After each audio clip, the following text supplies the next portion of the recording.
नमस्कार दोस्तों। आज मैं आप लोग के लिए दिल्ली पुलिस 29 नवंबर थर्ड शिफ्ट का एनालिसिस करवा रहा हूँ, जो आपका 100% रियल और ऑथेंटिक क्वेश्चन है। और जिन्हें इसका पीडीएफ चाहिए वो हम टेलीग्राम या व्हाट्सएप ग्रुप पे जुड़ सकते हैं या हमारे व्हाट्सएप नंबर से पीडीएफ प्रोवाइड कर सकते हैं।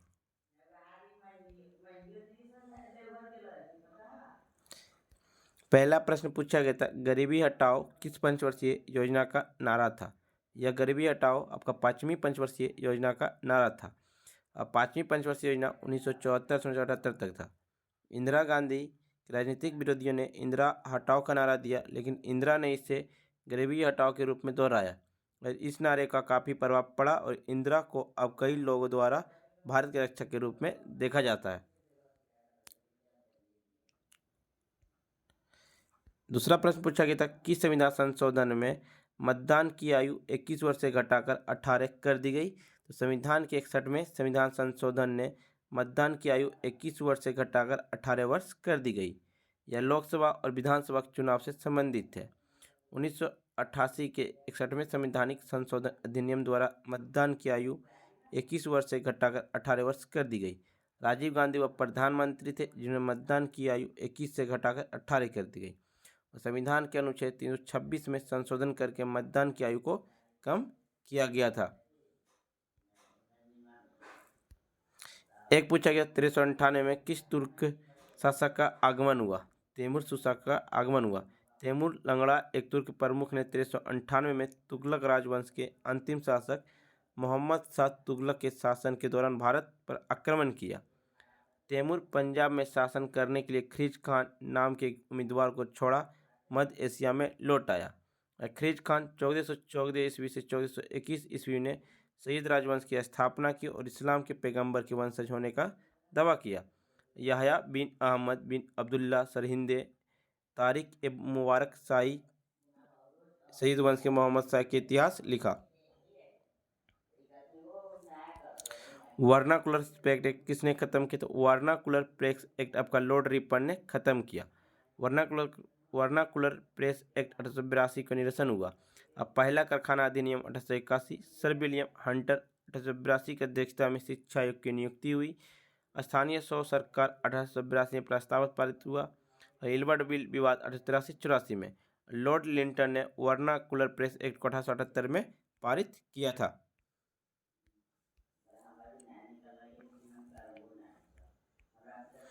अल्लाह रखा खान कौन सा वाद्य यंत्र बजाते थे। अल्लाह रखा खान आपका तबला वाद्य यंत्र बजाते थे। उस्ताद अल्लाह रखा खान कुरैशी जम्मू कश्मीर के रहने वाले एक भारतीय तबला वादक थे। वे सितार वादक पंडित रविशंकर के नित्य उपवादक थे। उन्हें 1970 में पद्मश्री पुरस्कार से भी सम्मानित किया गया।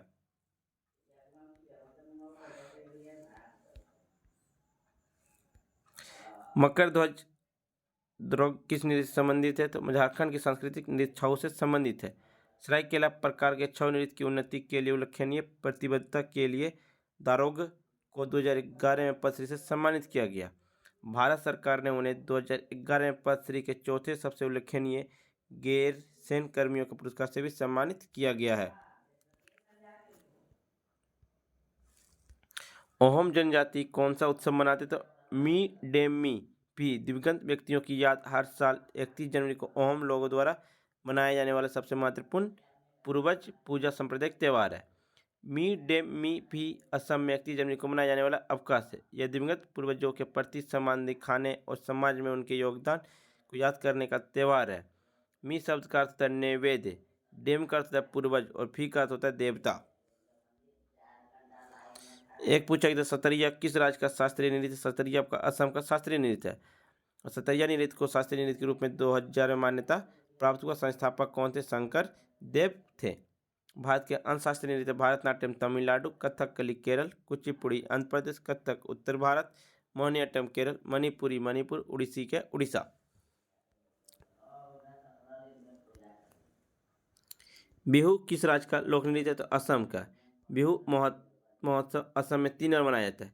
यह मध्य अप्रैल में मध्य जनवरी और अक्टूबर के अंतिम सप्ताह में मनाया जाता है। युवक और युवतियां समूह में बिहू नृत्य करते हैं और नृत्य शैली में तेज कदम और तेजी हाथ से हिलाते और विशेषता होती है। नर्तकों की पारंपरिक वेशभूषा रंग बिरंगा और लाल रंग की थीम पर केंद्रित है।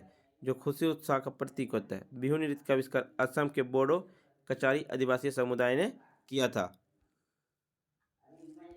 गांधी जी जब अफ्रीका से वापस आए तो उन्हें किसने कहा एक बार भारत का हालत देख लो, गोपाल कृष्ण गोखले ने कहा था। 1915 ईस्वी में भारत वो लौटे थे। उस समय गांधी जी का उम्र 45 वर्ष था। तेलंगाना राज्य का गठन किस वर्ष किया गया? 2 जून 2014 को तेलंगाना भारत का 29वां राज्य बना, जो राजधानी हैदराबाद है।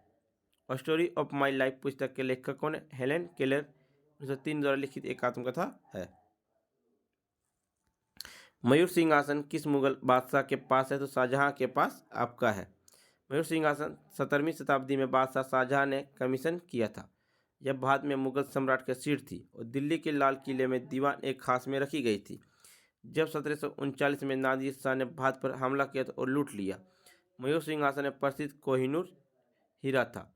बाबर भारत में मुगल साम्राज्य का संस्थापक था। उन्होंने 1526 ईस्वी में पानीपत की लड़ाई लड़ी और इब्राहिम लोदी को हराया और मुगल वंश का स्थापना किया। बाबर 1526 से 1530, हुमायूं 1530 से 1540, अकबर 1556 से 1605, जहांगीर 1605 1627, शाहजहां 1628 से 1658, औरंगजेब 1658 से 1707।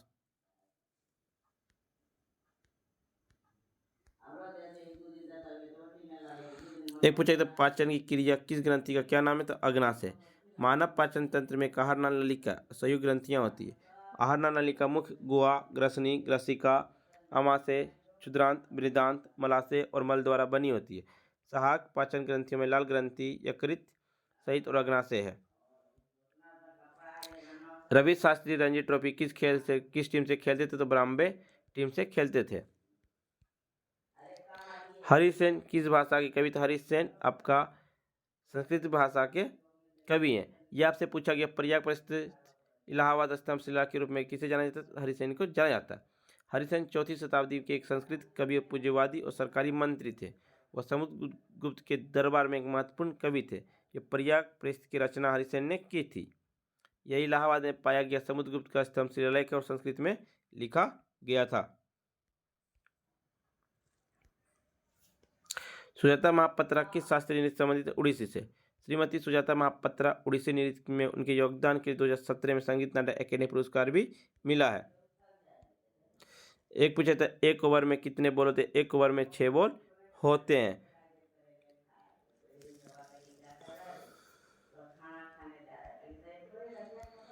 इनमें से कौन सा तलवारबाजी से संबंधित है? आपका तलवारबाजी से भवानी देवी संबंधित है। 2011 की जनगणना के अनुसार पुरुष साक्षरता दर सर्वाधिक किस केंद्र शासित प्रदेश का? तो लक्षद्वीप का है। पुरुष साक्षरता दर लक्षद्वीप में 95.56%, जबकि महिला साक्षरता दर 87.95% है। 2011 की जनगणना के अनुसार भारत की साक्षरता दर 74.04% है। पुरुष साक्षरता दर 82.14%, महिला साक्षरता दर 65.46%। शीर्ष 5 राज्यों और केंद्र शासित प्रदेश जहां साक्षरता दर सबसे अधिक है: केरल 94%, लक्षद्वीप 91.8%, मिजोरम 91.3%, गोवा 88.7%, त्रिपुरा 87.2% है। पुरुष और महिला साक्षरता दर केरल में सबसे अधिक है 96.11%, महिला 92.07%। बिहार में सबसे कम साक्षरता दर 71.2%, महिला 51.5%। एक पूछा गया था 2011 की जनगणना के अनुसार जनसंख्या वृद्धि दर कितनी थी? तो 2011 की जनगणना अनुसार भारत की वार्षिक जनसंख्या दर वृद्धि 1.6% थी, लेकिन दशकीय वृद्धि 77 थी। एक पूछा गया था सार्वजनिक संपत्ति की सूची किस अनुच्छेद में दी गई?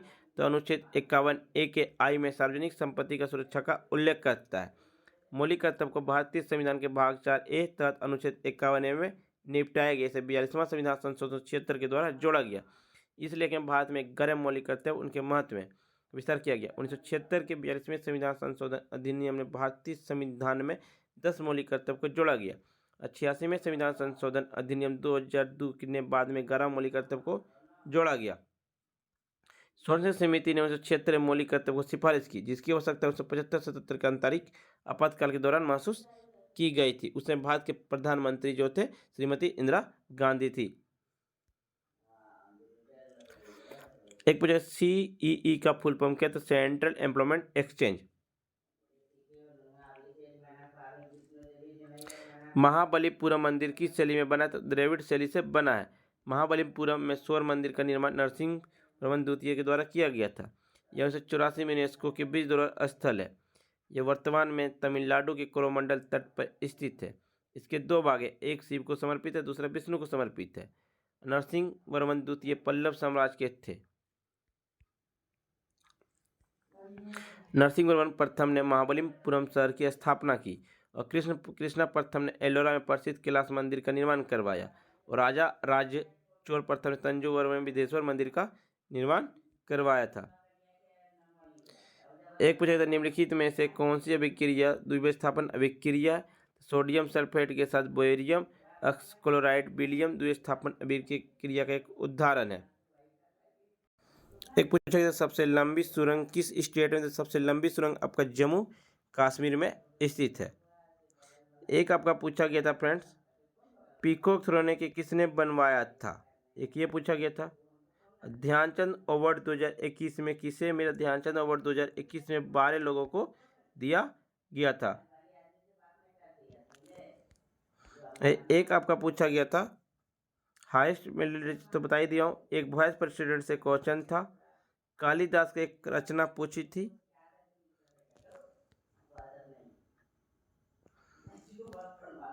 सबसे एक था रवि शास्त्री रणजी किस टीम से खेलते हैं?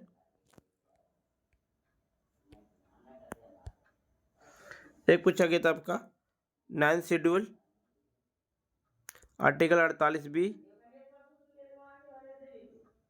एक तो ओम ट्राइबर कौन सा फेस्टिवल मनाते हैं? एक तो प्रार्थना समाज किसने गठन नहीं किया?